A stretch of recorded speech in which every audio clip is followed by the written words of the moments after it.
$11 months ago, I said, we'll see you next year, but in a dramatic turn of events within the next month of that, in December, then Chargers President David Bartlett decided to cease operations for the Hobart Chargers, and as they suspended themselves from NBL 1. Fast forward 11 months later, and as time heals all wounds, Basketball Tasmania has given full support to the Hobart Chargers for re-entering into the NBL 1 competition, replacing the now defunct Hobart Huskies. Hello everyone, welcome to Chargers TV. Ron Ricks, Justin Bryan with you here, and great to be back. First official show back, JB. We're going to do this one in our end of year show coming up very soon, but JB, we welcome you to the show officially. Hello. We are officially back, Ronald. Yes, as we were just discussing then, it has been at the end of the month, at the end of November, start of December, it has been 12 months since we were officially able to put a show, and what a roller coaster ride. I mean, you and I personally have rode the roller coaster, but a roller coaster ride, 12-month basketball here in southern Tasmania. Chargers are back. They are in the NBL 1, and we are officially back on your screen. Absolutely. What a fantastic month it has been with the announcement that came only a few weeks ago, JB, where the Hobart Chargers would be back after the Southern Huskies and Hobart Huskies decided to withdraw from all competitions that they were participating in, and then kind of had some alarm bells kind of ring, and we weren't sure what was going on then, but soon enough, President David Bartlett came out and said, we're here to pick up the pieces and take it and run if need be, and funny enough, that's what's happened here. Absolutely. I mean, and as we said, a roller coaster 12 months. We went from giving you that show at the end of November, really promising about the NBL 1 League. I remember we did that down in Queenstown. We were down for a wedding, so we filmed that in the stadium. And yeah, I just remember we went all the way through that, went through the league. We were real keen to go. Within 2 weeks, we weren't even in operations, and everything was sort of in the air just a week out or so before Christmas. Then you had the Husky stuff go through. That's been and gone now. Always whispers that we were doing work behind the scenes and wanting to get back onto the floor when we could. So, just as you said, time heals all wounds. So we, patched up with BTAS there.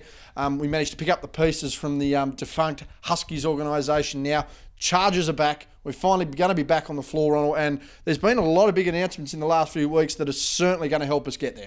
Absolutely, JB. The recent AGM with the Hobart Chargers, David Bartlett has decided to step down and more focus on the NBL Advisory Committee for the potential NBL, the Tasmanian team for the NBL that could be happening over the next few months as well too. There's a possible announcement. We'll touch on a little bit about the Glenorchy City Council and Larry Kesselman's dealings a little bit later on in the show, but David has stepped down, and before we kind of tell you, well, it has been reported, so we're kind of late coming to this in giving you that announcement, but David's been fantastic for the last 3 years, and credit to him and a shout out to him, and we got to thank him for his effort and contribution to this club. Oh, for sure. Electors of the board in September 2016 came on and was almost voted in unanimously within the month to be the successive president of the club. It came in and a lot of groundswell about what needed to be done with the club. A lot happening on the court. Surprisingly, the men had a pretty good season that year. The women were working their way around, but it was off the floor that was the main issue.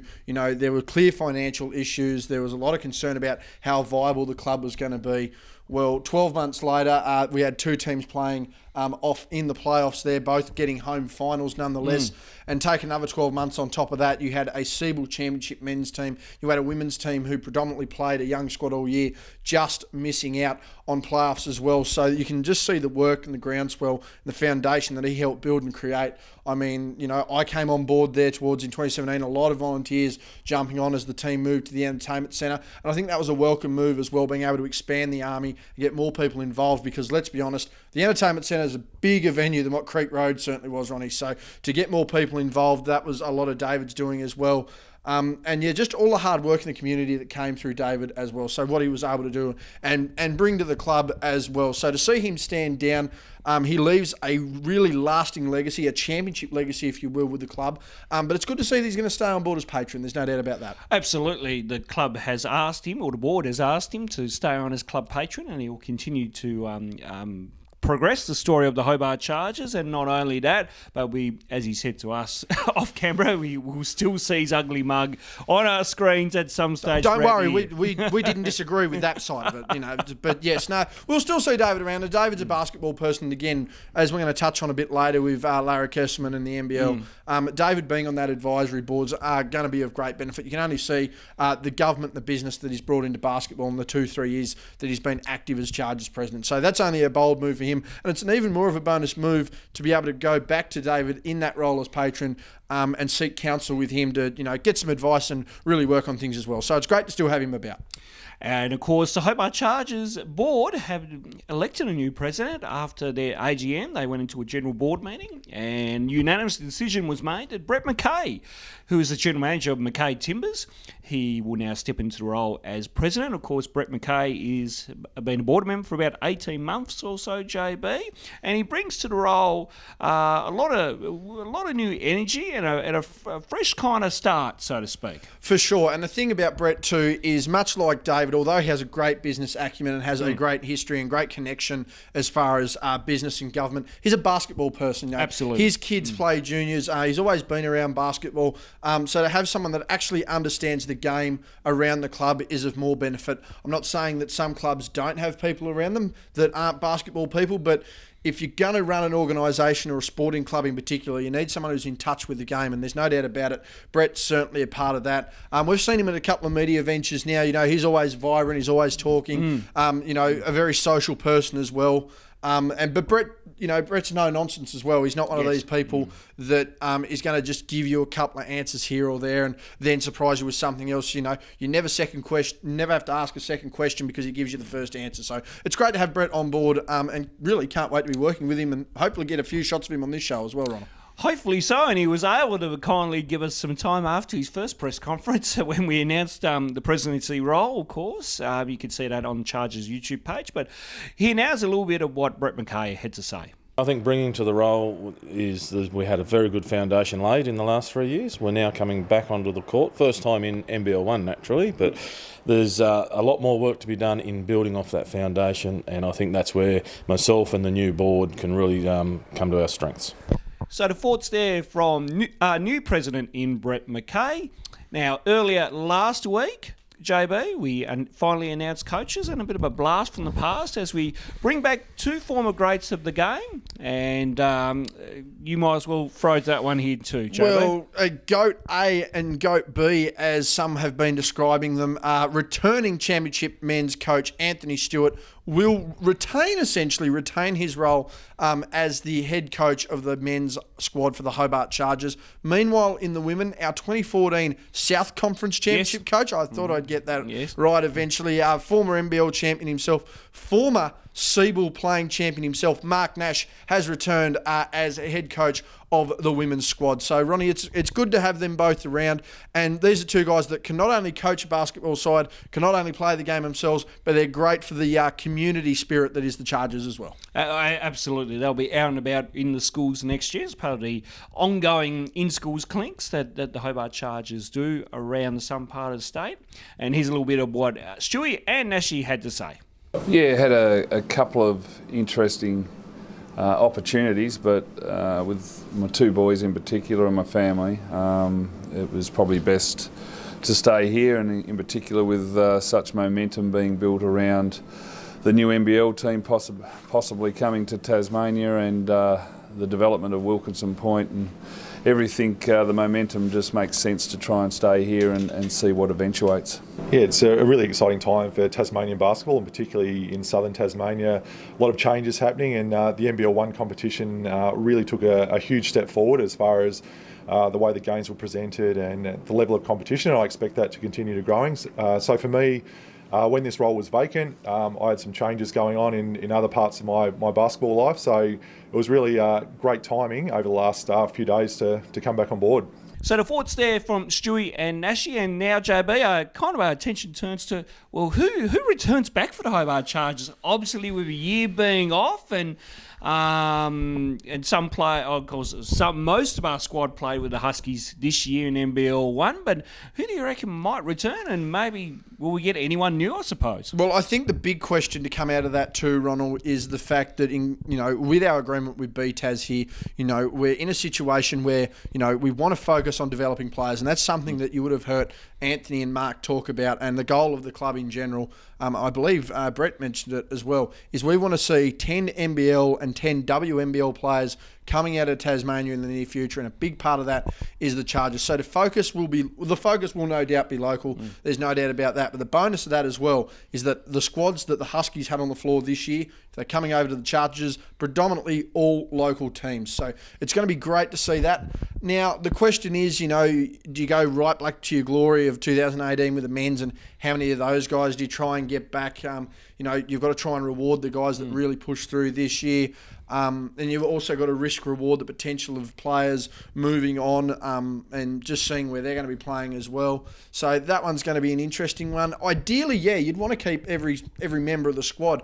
Most of the girls last year would be great to have back. I think if you get some solid foundation, some solid leadership around them, there were a couple of great young girls coming through there as well that'll be able to help develop and play the game to a much better level than they did this year, more available minutes, etc. For the men, you always see them balling around local, and a lot of those guys were on that championship team anyway from the core of it. So it's going to be interesting to see them come back. And again, it's a matter of if we're going to get a couple of imports, who can we bring in to not only stabilise on court but provide that leadership off court. So ideally, we want to keep all our locals, and we'd love to bring back all these successful great imports that we've had for the club. Someone like a Kathleen Shear we'd love to get her back. She's a Hobart favourite. Craig Moller and Trey Nichols, these guys are championship favourites. Matthew Yang to come back, championship favourite players. But the question is, where do they fit into the scheme of things? What can we do? Of course, we'd love to have them back, but it's going to be interesting to see where they all fit. All right, I'll quickly throw this one to you before we go into the next part of our show. Is that obviously the women's team this year, within the Hobart Huskies, kind of didn't gel as what they probably should. Underperformed in a sense. Yeah, on paper looked like a really good team, but unfortunately, underperformed. So where do we kind of cut and change on that one? And then secondly, we talked about this on our Husky stuff this year with the men's side, that the men were only one win off that 8 and had improved 10 times where we thought maybe they could have been at the start of the season. So where does that entail? Is like, if we want to bring some of these major players back, which I think under kind of all these terms and conditions, that may not be the right thing to do going forward right now. Yeah, well, exactly. That's what I'm getting at when we're trying to bring these local in. As far as the women are concerned, I think Kayla George was a great fit for that squad in the 2 games she was available. I just feel that they need to have a bit more seniority around the group. Kylie McCauley had injury concerns all year.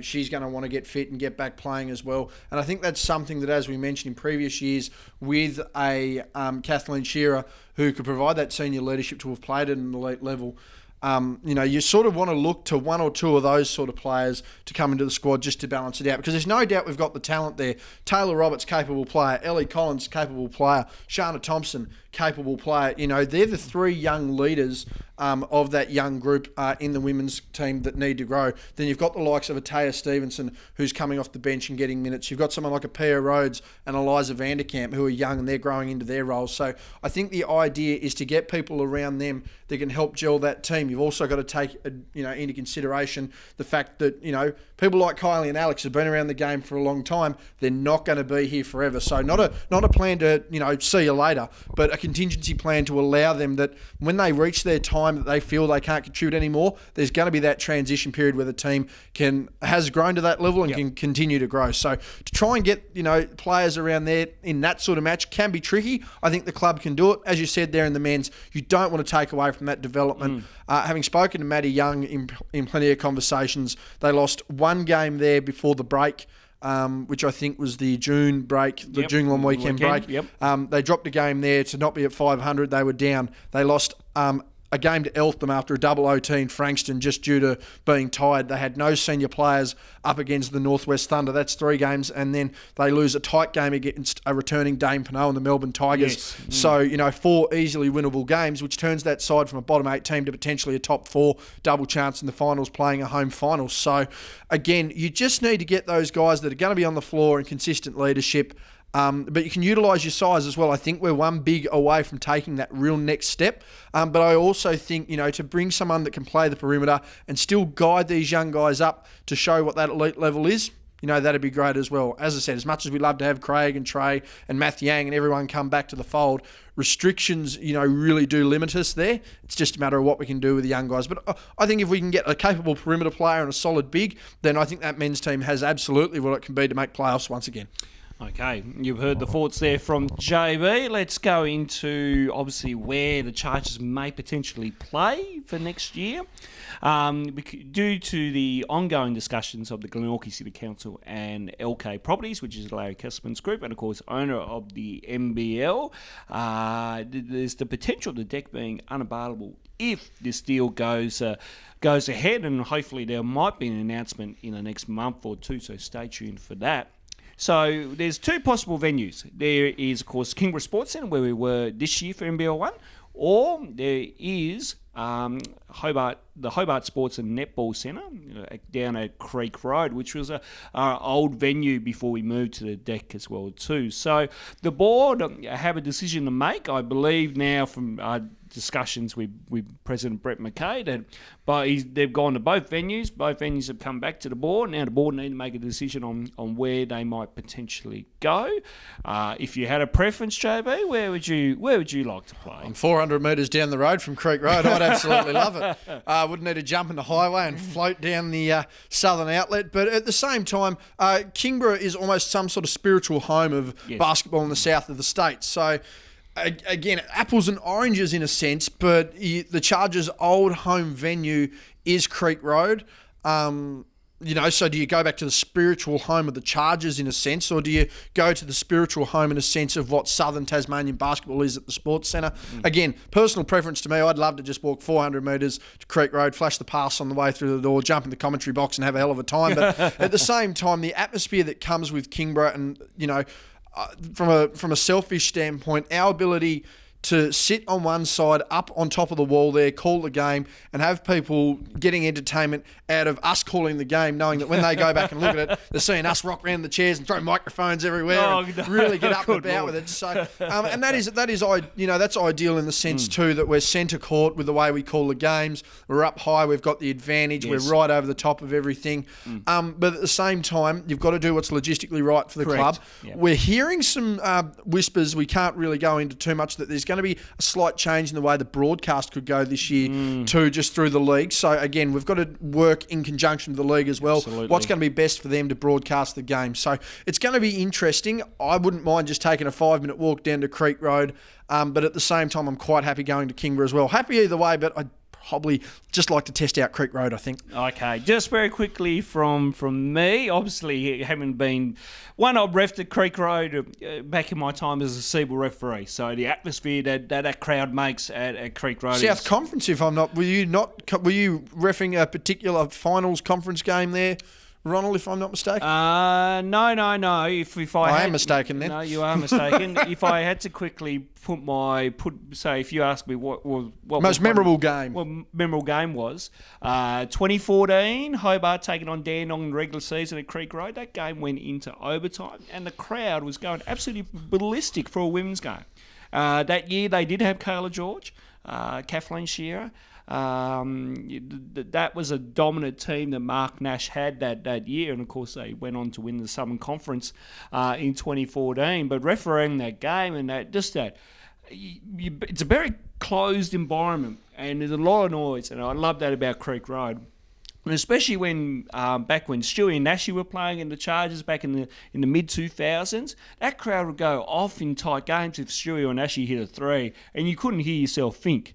So there's a really good atmosphere at Creek Road, and I could certainly vouch for that, being a part of the league in some way, shape or form. With Kingborough, obviously we got to commentate there this year, And that was great fun. That was good experience. As you said, we're on top of it. We get to see everything. Canteen's just next door. Yes.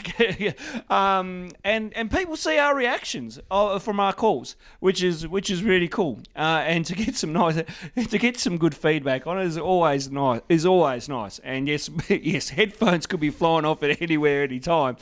But you could toss a coin on it, really, JB.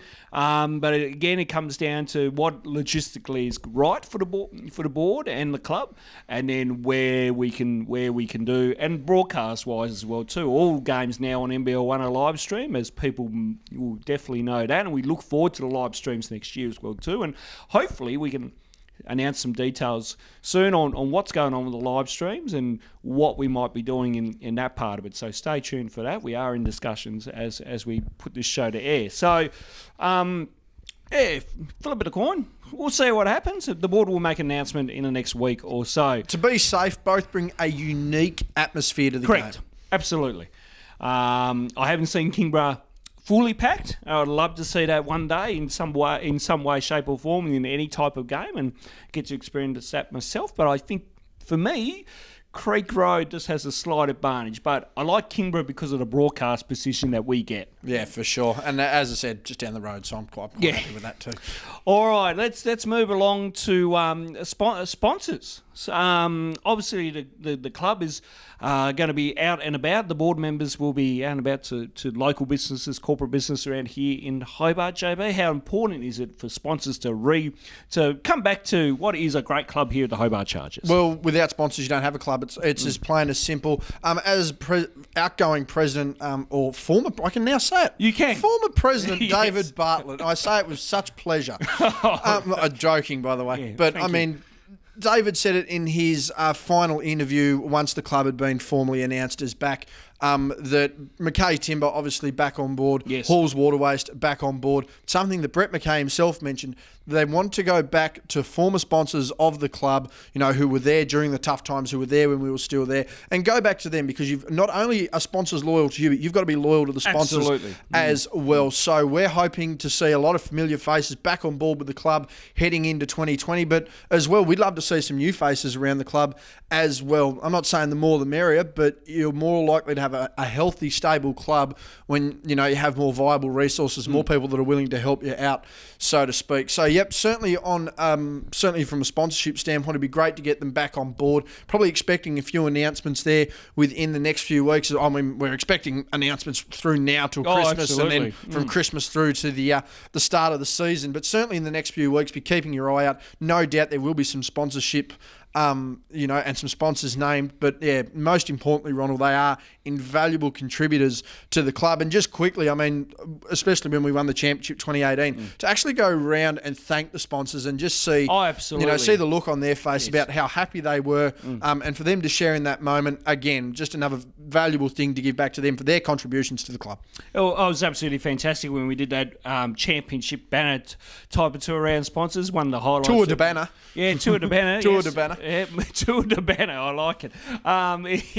It was certainly a joy for us, and of course we had assistant team manager Michael Solder with us as well too on that, and it was fun time. So I encourage all local Hobart businesses and the corporate businesses around the greater Hobart area, get on board, support the Hobart Chargers. Basketball is booming like it never has been before around here, and with the potential of an NBL team, get on board now, because you are going to #see incredible, especially in NBL 1. We'll quickly touch on membership, JB. They're working through, once the fixture comes out and some more details of that and where they're playing that, there'll be a bit more of a better thing we can give you on membership. But I encourage any former people that have signed up to be a member or current members right now, get your memberships for next year. It's going to be an absolute ripper of a season, and to celebrate the return of the Hobart Chargers as well too, JB.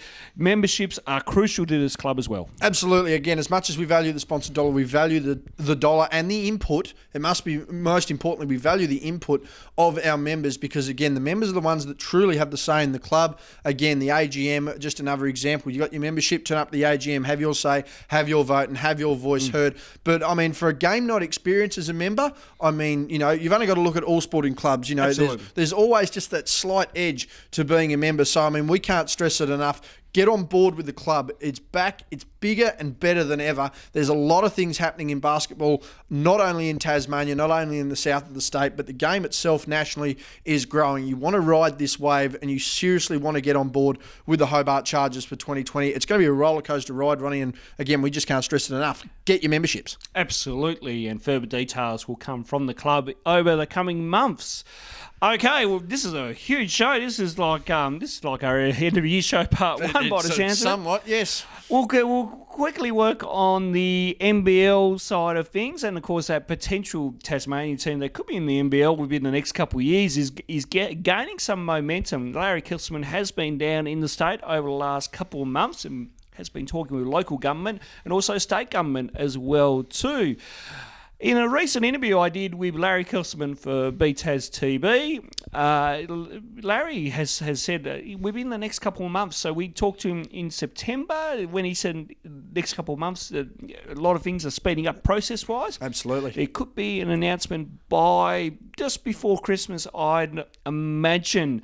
And also, we've touched base with Glenorchy Mayor Christy Johnson as well too. She remains tight-lipped, but she has said watch this space in some ways as well too, JB, which kind of gives us a bit of a positive sign that I think things are on the move, and who knows? It's sky the limit here, really, on this one. Absolutely, but the only positive we can get out of it, Ronald, is generally with the 90 to 120 days, if nothing is going to come of it, and once that time period's up, they'll publicly come out and say, nah, shop's shut. You know, we're closing down for business. But the bonus here is that the time period has been extended right through until, I believe, almost until pretty much to New Year's Eve almost. Correct. Which is a bonus there. And the thing that's helping that too is you're getting government endorsement. I mean, through the NBL Blitz when they were here, you had the endorsement of the players. You've got current clubs at the moment chomping at the bit to want to be a part of it. We've got all sectors of the state involved here. We've represented the north, northwest, the northeast, the south. I mean, anywhere. I'm surprised we don't have our Arctic area down in Antarctica on the base as well. But, I mean, everyone's behind this and everyone's showing their support. And most importantly, it's the belief from the mainland and from Larry Kesselman himself personally that wants to see this go ahead. This isn't just a matter of small business coming in, hey, we want a team, hey, we're going to buy this, hey, we're going to do this, blah, blah, blah, having it fall flat, and then all of a sudden, we need Mr. Kesselman to come in and bail us out. Larry himself wants to come in and do this. There's no doubt about it. He wants to take control of it, and you only have to look at the success that he's had with other organisations that he's in control of within the league, Ronald, just how well they're balanced, how successful they've been as well, and just, how much growth is coming into the league now. The excitement that South East Melbourne are bringing to the league at the moment is such a young franchise. I mean, they're bringing crowds in themselves, so there's clearly a want and a need to expand the league, and the want and the need to expand the league in Tasmania and get some sort of national sporting identity from this state is just, they're chomping at the bit, and basketball deserves that. There's no doubt about it. I mean, you've heard David Bartlett speak about just the numbers that the Chargers alone are able to get through school clinics. Yes. Our attendance boosted from a Hobart standpoint when we moved to the deck and consistently held on as well. So there's a lot of factors playing out as well. And again, the fact that the Glenorchy City Council fully up with negotiations, wanting to extend negotiations, and Mayor Christy Johnson saying, watch this space. You don't come out and say that if there isn't something promising on the horizon, because no one wants to watch a space for a death notice, so to speak, Ronald. So it's very positive to see Larry Kesselman constantly visiting, constant contact with everyone that's involved. It is a great, exciting time, and we can't wait. Can't wait for something big. Absolutely. So can't wait to see Incredible here in Tasmania. That's it, JB, and further announcements on that, hopefully before Christmas. So stay tuned, either on Hobart Chargers or on BTAS TV as well too. We'll have to work out who is covering that. That'll be big. It will be huge. It will be big. Maybe both channels. You're saying that. Toss a coin, work out who's doing what with who, and yeah. Said that we both have access to both channels. Somewhere around there. Yeah. We'll get that working. we will. All right. You can follow the Hobart Chargers on their social media. You can give them a like on Facebook. You can give them them a follow on Instagram. You can give them a follow on Twitter, and you can subscribe to our YouTube channel as well too, so you can keep up to date with all the goings on here at the Hobart Chargers. And it's no doubt it's great to be back, and we're just excited, JB. That the last month we've been buzzing up and about. Absolutely. Again, since the announcement, knowing that we've got a foundation to work with next year, knowing what our roles are going to be, knowing what our positions are going to be, where we're going to be, when we're going to do it, having that sense of security overall to actually get on with the job and get something done, something that you really cherish and relish. And it's a unique experience to the Chargers as well. I mean, the level of connection that we've got amongst everyone, from the board to the players to other volunteers such as ourselves, to be able to, stay in touch, keep involved, and keep word of mouth going about the club has been awesome. People wanting to talk about the club and having it back involved has been awesome. It's a conversation you and I love having, Ronald, so it's great to keep it going. And again, can't wait to hopefully in the next few weeks get a few more announcements out leading in to our end of year show, and just keep the ball rolling, keep the good times rolling. It's good to be back on Chargers TV. Absolutely, JB. It certainly is. So as JB just said, keep your eye out for further announcements on players, sponsors, on whatever announcements that the club will throw out. And of course, our end of year show, we'll work out a date for that, and we'll get back to you on that as well too. But on behalf of Justin Bryan, I'm Ron Riggs. This has been another edition of Chargers TV. It's great to be back, and we'll see you soon.